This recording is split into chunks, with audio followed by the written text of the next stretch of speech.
अब इकोनॉमिक्स की तैयारी होगी और भी आसान। UGC NET PGT economics assistant professor CUET PG के लिए हमारा बेसिक टू एडवांस कोर्स अब मंथली सब्सक्रिप्शन बेसिस पर उपलब्ध है।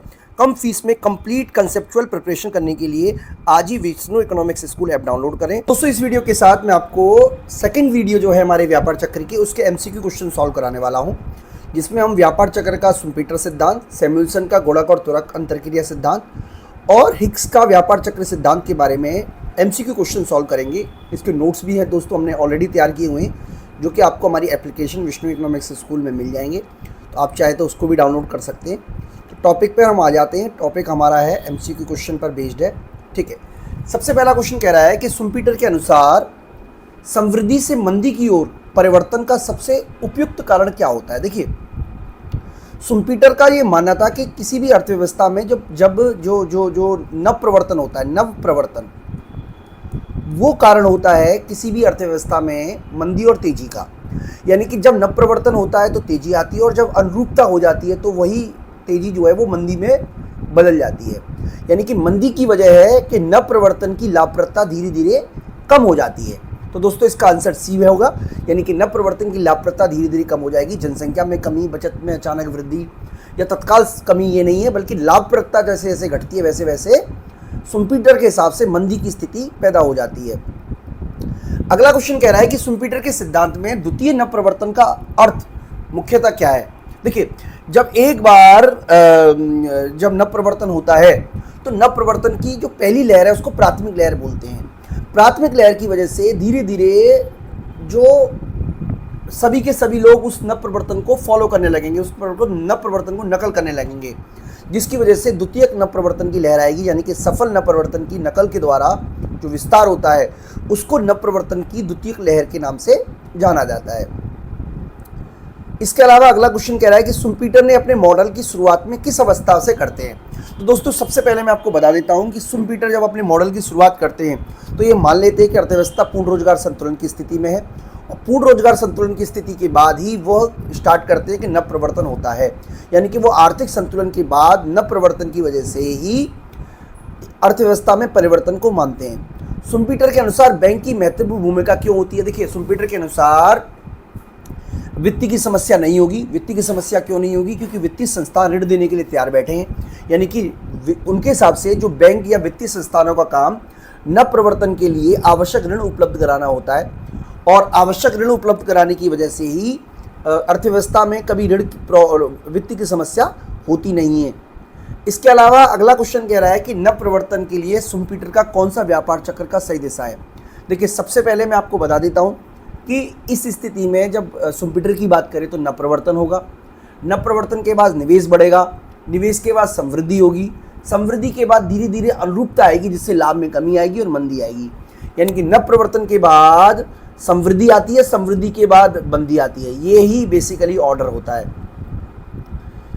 छठे क्वेश्चन की बात हम कर रहे हैं दोस्तों। छठे क्वेश्चन में कह रहा है कि सुम्पीटर के अनुसार पुरानी फर्मों को हानि मुख्यतः क्यों होने लगती है। पुरानी फर्मों को हानि मुख्यतः क्यों होने लगती है? पुरानी फर्मों को इसलिए हानि होने लगती है क्योंकि नई तकनीकें पुराने उत्पादन विधियों का स्थान ले लेती हैं। बेसिकली उपभोक्ता पूर्ण खर्च करना बंद कर देता है, ये गलत है। करों में अत्यधिक वृद्धि हो जाती है, ये गलत है। सुम्पीटर के हिसाब से जब नई तकनीक पुरानी तकनीक का स्थान ले लेगी, तब एक तरीके से जो नव प्रवर्तन से मिलने वाला लाभ है वो खत्म हो जाएगा। सुम्पीटर के अनुसार पुनरुत्थान की शुरुआत कब होती है? जब एक बार चक्र खत्म हो जाता है। जब एक बार चक्र खत्म हो जाता है तो जब चक्र खत्म होने की वजह से दोबारा से नव प्रवर्तन होने से पुनरुत्थान की शुरुआत होती है। यानी कि जब नए नव प्रवर्तन और निवेश सामने आते हैं तब जाके दोबारा से पुनरुत्थान होता है, ऐसा मानना था सुम्पीटर का। सुम्पीटर में से कौन सा कथन सुम्पीटर के पूंजीवादी विकास संबंधी दृष्टिकोण को सही रूप से प्रस्तुत करता है? तो क्योंकि सुम्पीटर ने बोला कि जो नव प्रवर्तन है वो पूंजीवादी विकास की, आप कह सकते हो एक तरीके से जड़ है, आप कह सकते हो कि पूंजीवादी अर्थव्यवस्था में ही नव प्रवर्तन होते हैं। इसीलिए इसका जो सबसे सटीक आंसर है वो ये बैठेगा सी, यानी कि नव प्रवर्तन चक्रीय आर्थिक गतिविधियों को प्रेरित शक्ति है। 8वें क्वेश्चन पे आ जाते हैं दोस्तों, 9वें क्वेश्चन पे आ जाते हैं। अब हम सैमुअल्सन का गुणक और त्वरक मॉडल सिद्धांत के कुछ टॉपिक है वो कवर कर रहे हैं। सैमुअल्सन का गुणक और त्वरक सिद्धांत जो है वो क्या बता रहा है? सैमुअल्सन का मॉडल में स्वायत्त निवेश में वृद्धि का प्रारंभिक प्रभाव किस रूप में देखने को मिलता है? देखिए मैं आपको बता देता हूँ, सैमुअल्सन का मॉडल गुणक और त्वरक की अंतरक्रिया पर आधारित है। वो ये मानता है कि जब स्वायत्त निवेश में वृद्धि होती है तो स्वायत्त निवेश में वृद्धि होने से आय में वृद्धि होगी, आय में वृद्धि होने से उपभोग में वृद्धि होगी, उपभोग में वृद्धि होने से प्रेरित निवेश में वृद्धि होगी। यानी कि स्वायत्त निवेश में वृद्धि होने से किसमें प्रारंभिक प्रभाव क्या होगा? गुणक प्रभाव के कारण आय में वृद्धि होगी, ये प्रभाव देखने को मिलेगा। अगला कह रहा है गुणक त्वरक की सिद्धांत के अनुसार, गुणक त्वरक सिद्धांत के अनुसार प्रेरित निवेश मुख्यतः किस पर निर्भर करता है? दोस्तों प्रेरित निवेश निर्भर करता है उपभोग पर।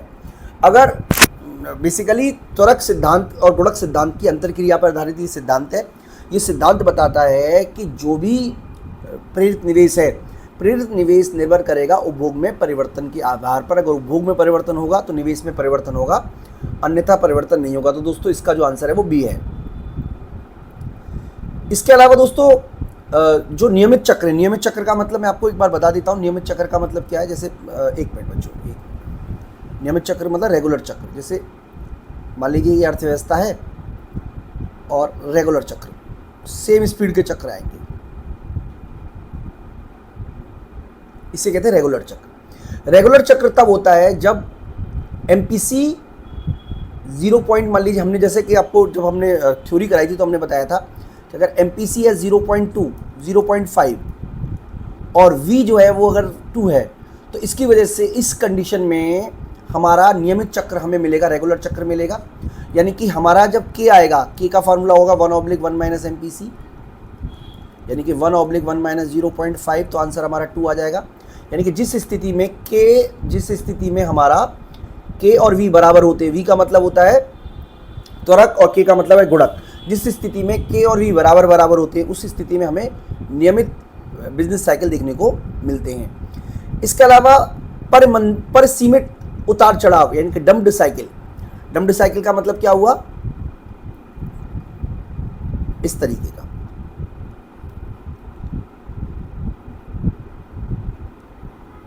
इस तरीके का, यानी कि उतार चढ़ाव जो है वो धीरे धीरे कम होता रहेगा। ठीक है जी। ये तब होता है जब धीरे धीरे घटते हुए संतुलन की ओर बढ़ने लगती है, ये वाला पॉइंट 12वीं का सी, यानी कि जब अर्थव्यवस्था धीरे धीरे बढ़ते हुए संतुलन की ओर बढ़ने लगती है, ये इसका आंसर बैठेगा बच्चों। मतलब संतुलन की स्थिति ये हो गई ना, तो अर्थव्यवस्था में पहले उतार चढ़ाव आएगा, बहुत तेजी से आएगा, फिर धीरे धीरे झटके कम होते रहेंगे और अल्टीमेटली अर्थव्यवस्था संतुलन की ओर चली जाएगी। विस्फोटक चक्र क्या होता है?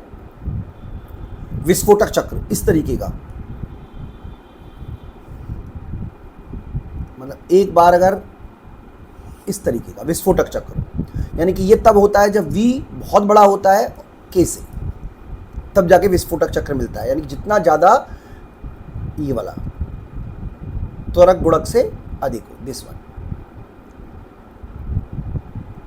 सैमुअल्सन मॉडल में वर्तमान उपभोग किस पर निर्भर करता है? दोस्तों वर्तमान उपभोग जो है वो पिछले साल की आय पर निर्भर करता है। मतलब सैमुअल्सन मॉडल बेसिकली ये मान के चलता है कि जो इस साल का उपभोग है 2026 में जो उपभोग किया जाएगा वो 2025 की आय पर निर्भर करेगा। मतलब इन्होंने भी आय का फलन माना, लेकिन इन्होंने माना पिछले साल की आय का फलन, ये वाला। निम्नलिखित में से कौन सा चक्र सैमुअल्सन के चक्रीय प्रवाह की सही प्रक्रिया को बताता है? जैसा कि मैं आपको ऑलरेडी बता चुका हूं दोस्तों, उनका मानना था कि पहले अर्थव्यवस्था में किस में परिवर्तन होगा? पहले अर्थव्यवस्था में निवेश में परिवर्तन होगा, स्वायत्त निवेश में परिवर्तन होगा। स्वायत्त निवेश के बाद अर्थव्यवस्था में आय में वृद्धि होगी, आय में वृद्धि के बाद उपभोग में वृद्धि होगी, उपभोग में वृद्धि के बाद फिर निवेश में वृद्धि होगी, लेकिन ये प्रेरित निवेश में वृद्धि होगी। इसका मतलब ये वाला जो है आई ए के बाद वाई, वाई के बाद सी, सी के बाद पी, यानी कि ये जो क्रम है ये सबसे सटीक क्रम माना जाएगा। यानी कि अगर हम आंसर की बात करें दोस्तों, तो क्वेश्चन नंबर 15 के हिसाब से 15 का जो सी है वो सबसे 15 का जो बी है सॉरी वो सबसे सही आंसर माना जाएगा। 16 क्वेश्चन पे आ गए। चक्रहीन पथ, चक्रीय पथ कैसा होता है मैं आपको बना के दिखा देता हूँ एक बार, इस तरीके का कि एक बार झटका आएगा और उसके बाद अर्थव्यवस्था संतुलन में आ जाएगी। ठीक है जी, यानी कि उतार चढ़ाव अर्थव्यवस्था को नए संतुलन तक पहुंचा देते हैं। ये चक्रीय पथ होता है। ये तब होता है जब के की वैल्यू होती है, कोई भी वैल्यू ले लेते हैं, मान लीजिए के की वैल्यू 2 ले ली और वी की वैल्यू जो होगी वो 0 होगी। इस तरीके की स्थिति में चक्रहीन पथ देखने को मिलता है। अगला हिक्स का है। हिक्स का व्यापार चक्र स्टार्ट करा रहे हैं। हिक्स के व्यापार चक्र के अनुसार, मतलब हिक्स के अनुसार व्यापार चक्र का मुख्य कारण क्या है? तो दोस्तों हिक्स का व्यापार चक्र का मुख्य कारण गुणक और त्वरक की अंतरक्रिया को उन्होंने माना। हिक्स के सिद्धांत में सीलिंग लेवल किसको दर्शाता है? मतलब अगर हम हिक्स के सिद्धांत की बात करें तो देखिए हिक्स का सिद्धांत के लिए एक डायग्राम आप समझ लीजिएगा। मैंने यहाँ पे डायग्राम बनाया है। ये सीलिंग है, मतलब यहाँ पे मैं आपको बताने की कोशिश कर रहा था। 1 मिनट बच्चों, ये है हमारा 18वां क्वेश्चन और डायग्राम मैं आपको 19वें का दिखा रहा हूँ। तो 18वें का जो डायग्राम है ये सीलिंग लेवल, मतलब अर्थव्यवस्था इससे ऊपर नहीं जा सकती, बेसिकली ये बताने की कोशिश करी जाती है। तो यहाँ पर देखिए ये वाला जो है ना पूर्ण रोजगार की स्थिति, ये अर्थव्यवस्था का सीलिंग लेवल है और ये फ्लोर है, धरातल स्तर, यानी कि अर्थव्यवस्था इससे नीचे नहीं जा सकती, इससे ऊपर नहीं जा सकती, इसके बीच में रहेगी। ये सील है, ये फ्लोर है, इससे ऊपर नहीं जा सकती, इससे नीचे नहीं जा सकती। तो पूर्ण रोजगार की स्तर जो है वो सीलिंग लेवल डिसाइड करता है। अगला कह रहा है हिक्स में धरातल रेखा कौन सी है, फ्लोर कौन सा है? फ्लोर का मतलब ये वाली लाइन, जैसा कि मैंने आपको बताया ये वाली लाइन एल जो है वो फ्लोर रेखा है। मतलब ये सीलिंग रेखा है, ये फ्लोर रेखा है, ये संतुलन है। अर्थव्यवस्था मैक्सिमम जाएगी पूर्ण रोजगार पर, कुछ समय तक पूर्ण रोजगार की स्थिति में रहेगी। मैं आपको दोबारा से डायग्राम के थ्रू बता देता हूँ, 1 मिनट आप समझ लीजिएगा। हालांकि कंसेप्ट तो हमने ऑलरेडी समझाया हुआ है दोस्तों, आपको मैं फिर भी बता देता हूँ। मान लीजिए अर्थव्यवस्था यहाँ से स्टार्ट कर रही है। अर्थव्यवस्था पहले ऊपर की तरफ जाएगी, फिर कुछ देर यहाँ पे रुकेगी पूर्ण रोजगार के स्तर पर, फिर धीरे धीरे अवनति की ओर जाएगी, फिर कुछ देर इस धरातल पर रुकेगी और फिर से अर्थव्यवस्था इसी क्रम को अचीव कर लेगी। 20वां क्वेश्चन कह रहा है हिक्स के अनुसार स्वायत्त निवेश का मुख्यतः विशेषता क्या? देखिए स्वायत्त निवेश की मुख्य विशेषता क्या है हिक्स के अनुसार? यह आय के परिवर्तन स्वतंत्र है, ये हमने ऑलरेडी दोस्तों पढ़ रखा है। प्रेरित निवेश जो आय पर निर्भर करता है और स्वचालित निवेश जो आय पर निर्भर नहीं करता है। हिक्स के सिद्धांत में अवनति की शुरुआत का मुख्य कारण क्या है? मतलब जब गुणक और त्वरक की अंतरक्रिया विपरीत दिशा में काम करने लग जाती हैं। आप सुपर मल्टीप्लायर पढ़िएगा, सुपर मल्टीप्लायर में कंसेप्ट में सब कुछ इसमें बताया हुआ है कि जब गुणक और त्वरक की अंतरक्रिया नेगेटिव दिशा में काम करने लगती है तब जाके अवनति स्टार्ट होती है। हिक्स के मॉडल की कौन सी मान्यता अनंत विस्तार से रोकती है पूर्ण रोजगार की स्थिति, यानी कि पूर्ण रोजगार की सीमा, जिसे हम फ्लोर, जिसे हम प्राइस सीलिंग भी कहते हैं, सीलिंग भी बोलते हैं, वो हमें अनंत विस्तार से रोकती है। यानी कि एक बार अर्थव्यवस्था पूर्ण रोजगार की सीमा को प्राप्त कर जाती है, उससे ऊपर वो नहीं जा सकती। अगला है हिक्स के अनुसार पुनरुत्थान की शुरुआत कब होती है? मतलब जब एक बार अर्थव्यवस्था इस धरातल लेवल यानी कि फ्लोर लेवल पे आ जाती है, इस वाले पे आ जाती है, तो इस स्थिति में फिर निवेश में वृद्धि होने की वजह से धीरे धीरे अर्थव्यवस्था में शुरुआत होती है वृद्धि की, यानी कि स्वायत्त निवेश में पुनः बढ़ने लगने से दोबारा से फिर से आप कह सकते एक तरीके से फिर से झटका आता है जो कि अर्थव्यवस्था को ऊपर की तरफ लेके जाता है।